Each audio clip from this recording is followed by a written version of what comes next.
We must read everything. Do you eat everything? You don't eat everything. You are selective. As Muslims, we only eat halal.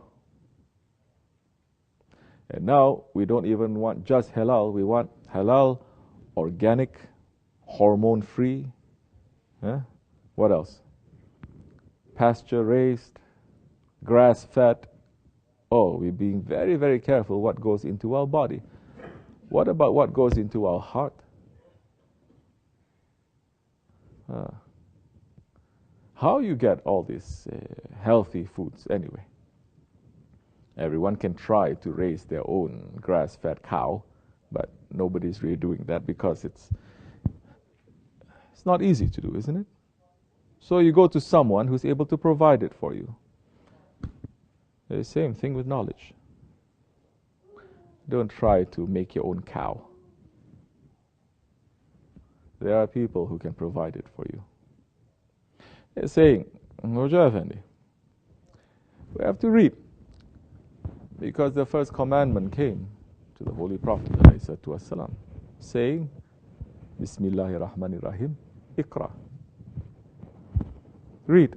So we have to read. He says, MashaAllah. Really? He says, yes. So many are saying this. So many imams and sheikhs saying this. So we have to read. Because our salvation comes through education. If we are holding on to this education, especially this education system, definitely you're going to become better ones and you're going to take over the whole world and make it to turn to paradise, mashallah. What kind of foolish talk is this? There's more educated people on the face of this earth right now than it was ever before. Isn't it? There's more people knowing how to read and write now than ever before in the history of mankind. But we turn this world into a hell, not a paradise. But that is one of the tricks of Dajjal. He'll present paradise as hell and hell as paradise. So Iqra says, MashaAllah, you know how to quote me that. So tell me, when Jibreel alayhi salam said to Holy Prophet alayhi salam, Iqra, read, did he come with a book to say to the Prophet, read? Did he come with a magazine? Astaghfirullah. Did he come with an iPhone? Nobody now reads books anyway. They're just reading iPhone, isn't it? Again, it's messing up your mind and your circuits up there. We're not going to enter that for right now. Did Jibreel alayhi salam say to the Prophet to read from a book that he has under his arm? And for everyone's information and reminding again, the Holy Prophet ﷺ, he did not know how to read or write. He was ummi. Which means that he did not have to go to anyone else except for Allah. Allah is his teacher. Jibreel alayhi salam told the Prophet ﷺ, read. And the Prophet ﷺ says, I don't know how to read. You think it is what the history books are teaching us. He's saying, read from something. He says, oh, I don't know, I'm an ummi. You think that was what he meant? Then what happened? He hugged him, correct? Passing from his heart to his heart. Read. 3 times he hugged him. And he says, now read in the name of your Lord who created you. Read what is here. Read your heart. Read your heart. Read that book. Read that book that if you don't read now and you put in so many wrong things, you'll be made to read in front of the entire creation on the day of judgment. They were going to give you a book, correct, on that day. If they give you a book on your right hand, you feel happy. If they give you a book on your left hand, that is not the book of Quran, that is your book. Then you're in trouble. And Shaykh Effendi, awliyaullah, they're saying some, they'll be given their books from their backs. Now, the only way to get it from their back is to put their hand through their stomach and to take it from the back. May Allah protect us from that. This is real. Tariqat, Sufi. They only know how to quote so many fancy words, fancy phrases, fancy philosophies. Die before you die. They don't have to say die before you die. You're not even dead to the desires that you have at this moment. How are you going to die before you die? What it means now. We are not taking that book to read before we die. We're in big trouble. We're not taking that book to read, our book on these holy days and nights, to take our book of life and to turn the pages. If we don't read our book and correct it, we'll be in trouble. Beraat is coming. Our book for the year is going to be sealed and it's going to be sent. And according to what our intentions and actions are, that is how the pen is going to write the destiny that is coming. So this is not mystical knowledge. This is everywhere. The signs of Allah, it is not mysterious. It is in front of your eyes. But the ones who are blind, they cannot even acknowledge the sun.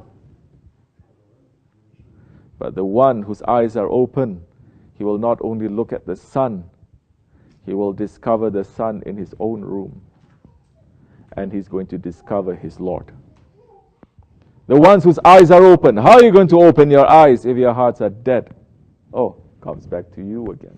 It is not the outside. It is not the outside information. Outside knowledge is knowledge that you have about yourself that Allah subhanahu wa ta'ala has put in your heart. It is the knowledge of yourself. It is to know yourself. In the Nakshibendi Tariqat, you open that book every day. You're supposed to. Tafakkur. 1 hour of meditation, tafakkur, is better than 70 years of voluntary worship. But foolish ones, they are saying, this is boring. This is so basic. We want special, secret salawats. That if you recite one salawat, it's like reciting 1 million lakh Quran. We want special du'as that if you recite, then everything is going to be open for you. So what do you want? Oh, you want magic. You want magic, huh? Who is your role model? Which Sahabi? Which Tabi'in? Which awliya that things are open for them because they just discovered some secret dua, secret salawats from Google or Yahoo, and they suddenly became high station. So who is your role model? If your role model, it is the Holy Prophet ﷺ. If your role model, it is the Sahabe Kiram, which it should be, then understand that the Holy Prophet ﷺ said, 1 hour of meditation, it is better than 70 years of worship. And that meditation must make you read your book and understand, improve, ask for forgiveness, have intention and make the actions to become better. That is how. Then that time, Iqra. You are going to read your book. You're going to read your life in the name of Allah.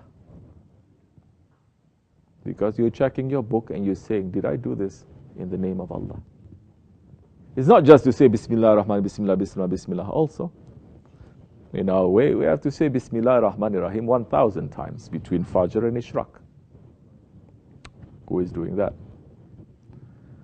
That is to cover in case we forget to say Bismillahirrahmanirrahim for the actions that we're doing throughout the day, every day. Checking our book now. What did I do? Why I did that for? For who? For what reason? Why I say those words? You're putting yourself under a microscope. You are judging yourself. The way that we're going to be judged on Judgment Day. You're judging yourself today. So you look at your book. Whatever that you're doing for the sake of Allah, you must ask and be sincere. That time, you really do not need to know too much. You don't need to read too much because you're reading yourself. And you know what? The one who knows himself, he knows his Lord. And if you know your Lord, can any knowledge be hidden from you?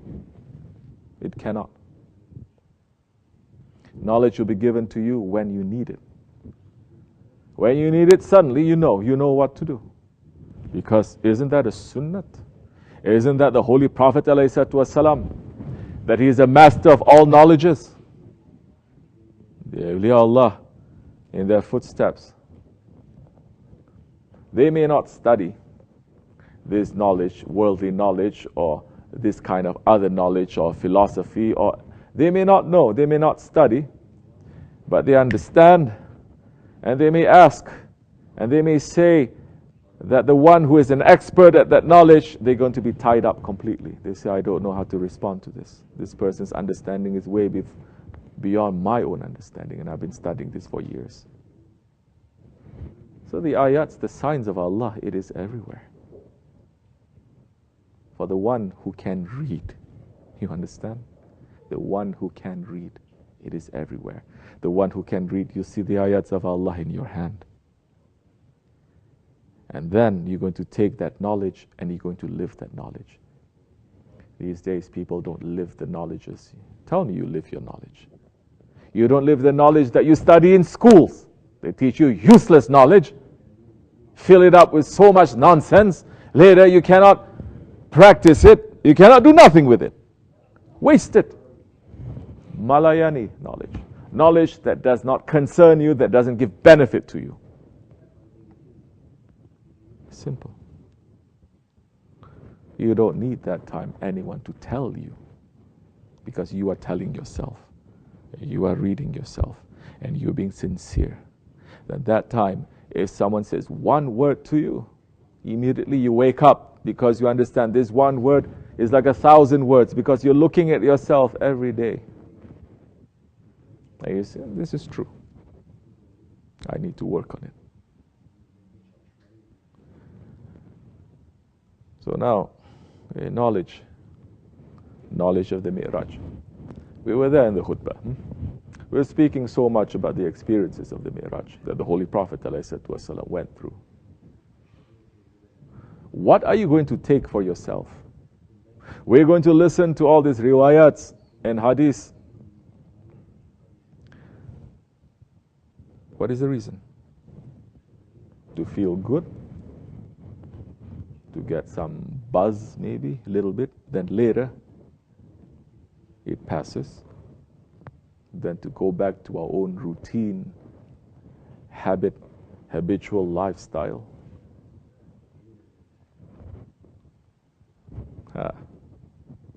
What is the Prophet ﷺ?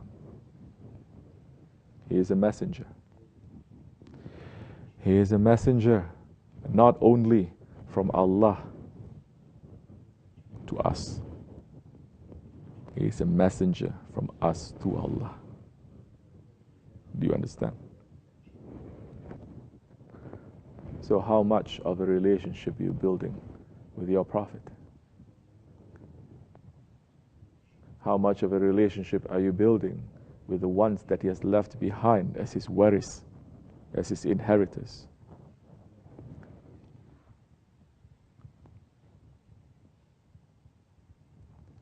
You're sending messages to Allah, but you don't have a stamp. You're sending letters to Allah, but you don't know which address. Simple letter that you want to send, a mail that you want to send from here, say to New Jersey, to just a friend, not a mayor, not a president. If you don't have all the information properly according to the code of the state, they're not going to take your letter for nothing. They even throw it to garbage, isn't it? You think that time to send messages to Allah subhanahu wa ta'ala, it is lower than this. So easy, you just say, Ya Allah, and yes, Allah subhanahu wa ta'ala is saying, if you call me,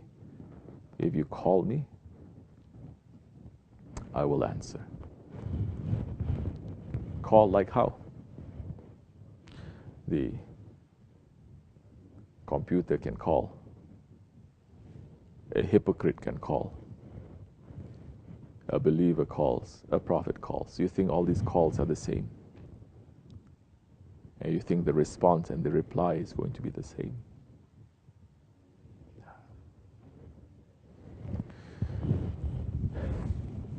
The Holy Prophet ﷺ, he is the greatest caller.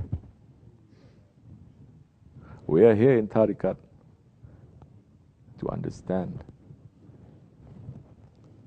a little bit more every day, every year, every month, a little bit more about our Prophet ﷺ through our Sheikh, so that he can be a messenger and the best of messenger between us and Allah. Do you understand? Why people are, why these people, they're only concentrating on their Sheikh. Everything is Sheikh. Just like Wahhabi saying, why these people, they're concentrating on the Prophet. Everything is Prophet. Then call to Allah. But Allah subhanahu wa ta'ala has put a protocol there. Approach me with the best of means. He did not say, approach me anytime you want. In whatever state that you want to approach me. He says, approach me with the best of the means. What is our responsibility? What is our intention? What do we want? We just want Allah just to answer prayers that we're asking, just like people, Christmas time, they go to sit on Santa Claus and say, I want this and I want this, give this to me. I've been a good boy, I've been a good girl, so you have to give this to me. That is our relationship with Allah Jalla wa'ala. Or those ones that their relationship is just that, that's how they're going to say, no, nothing in between me and Allah. Because they just want. But for those who wants to come closer to Allah subhanahu wa ta'ala, that for them to serve is the most important thing. The paradise and the hellfire, that is Allah's decision. That is not our goal. Our goal, our maqsood is to make Allah happy. If Allah's happiness is going to put us in some rough places, so be it. Who are we now to rebel against that? Allah subhanahu wa ta'ala, listen to this carefully now. Allah subhanahu wa ta'ala even sent the Holy Prophet ﷺ to Jahannam, didn't he? I sometimes say these things a little bit out of context to see where people's minds are. And immediately they come to me and they say, how can you speak like that? And you say the Prophet went to Jahannam and that. I said, look, what happened at the Mi'raj? He did. Who are we now to rebel against our Lord?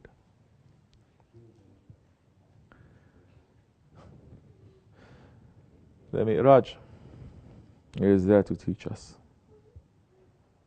that the Holy Prophet ﷺ, it is a messenger between us and Allah. And for us to be able to get a safety here and hereafter is to be that one who is serving Allah.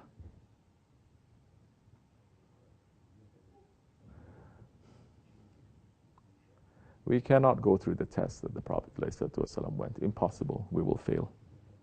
We cannot go through the tests that the awliya Allah are going through. We will fail. But we have our own tests ahead of us. Every single one of us.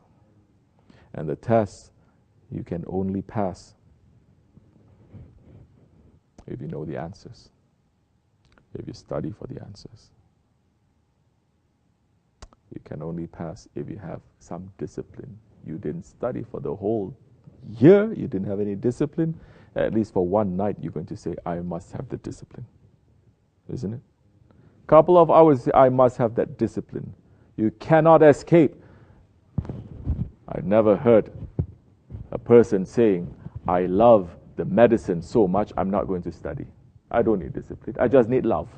I'm just going to love medicine so much, then the test comes, I'm going to give all the answers, and I'm going to be a doctor. Especially in these days, like I said, so many things are toxic. Love is toxic. You understand? How can it not be? Dajjal is speaking about love 24/7. Isn't it? Look to Hollywood, Bollywood, everyone is talking about love. Love, ashq, pyar, everything.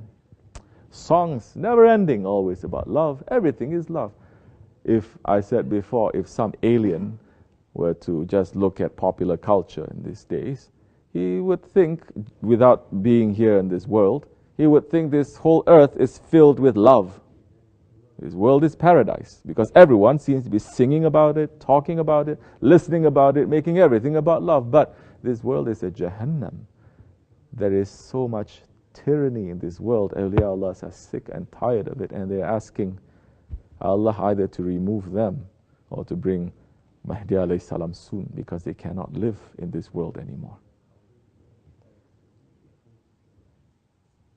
What kind of love?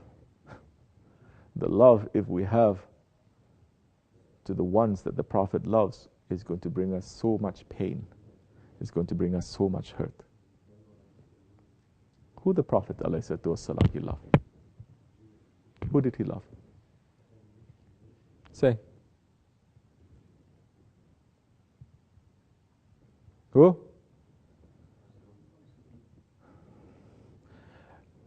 Leave all of that. As an ummah in general, who does he love? Huh? Who? The Prophet subhanahu wa ta'ala, Allah, it is different. We don't enter into that. Who does he love? We're talking about this world. Because we're talking about worldly love now, isn't it?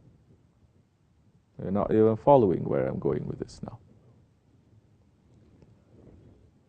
When he started his mission, who did he love?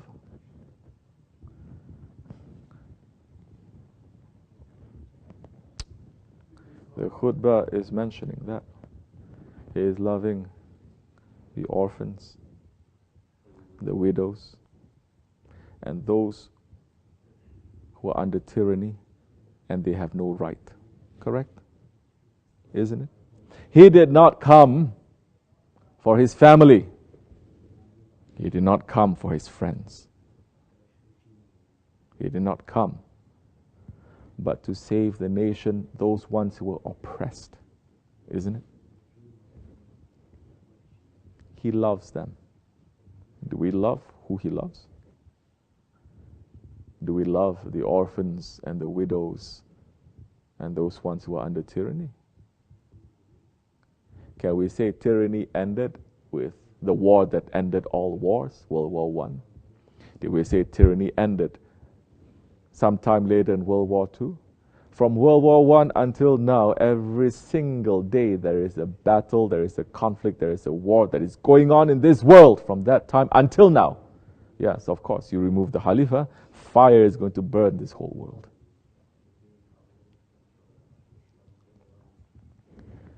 So it is.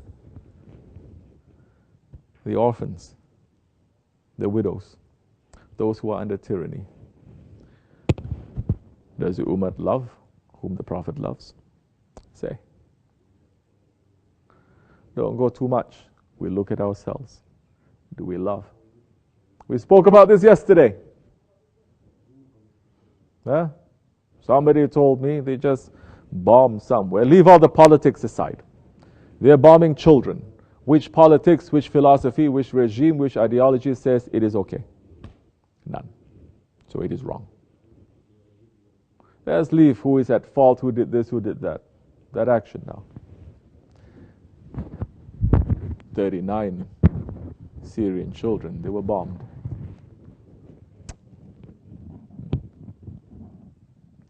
Our hearts are turning a little bit, crying a little bit in these holy days and nights.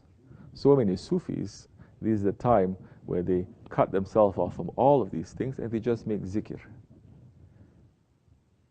Because they want the blessings and they want to be close to Allah. But they completely miss the point, because the Holy Prophet ﷺ, on his Mi'raj, he's calling Ummati, Ummati. In this Mi'raj, who are we calling? Yes, we're calling Nafsi, Nafsi. We are blaming our nafs. Just as we're going to say on the Day of Judgment. So what is going to be on our lips? What is going to be in our hearts is what's going to be on our lips.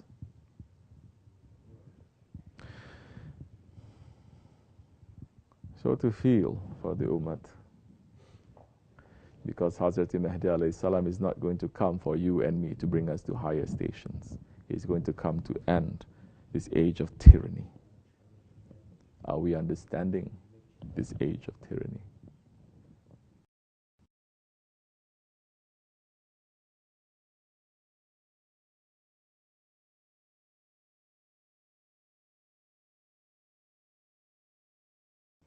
Are we promising Allah subhanahu wa ta'ala that we're going to end the tyranny? Allah to forgive us for all the tyranny that we've done to others, to ourselves, to Allah. That's why Hazreteri Rabi'a Radawiya is saying, for every astaghfirullah that we're making, we have to make another astaghfirullah, because it is done in ghaflat. If you just say astaghfirullah, but you don't understand what are you asking forgiveness for? What is the mistake that we have done? When did you do it? Why did you do it? What is causing us to do it, to repeat it? What kind of harm is it causing to others? If we don't understand that, if we don't read our book, that astaghfirullah is done in ghaflat. And we're in need of another astaghfirullah for that. So everything now, it comes back to ourselves.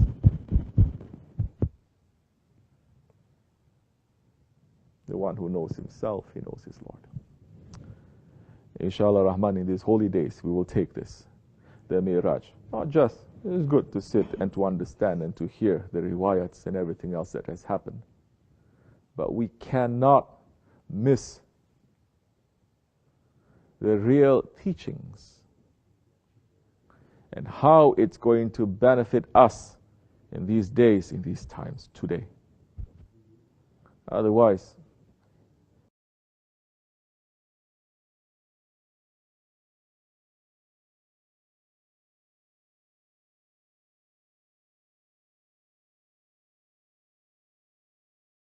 don't be selfish. Don't just be praying for yourself. Don't just be praying for yourself. Look and feel something. Faith. Faith is when you see something wrong, you correct it with your hands. When you cannot correct it with your hands, you correct it with your tongue. And when you cannot, at least in your heart, you have to say, this is wrong. But that is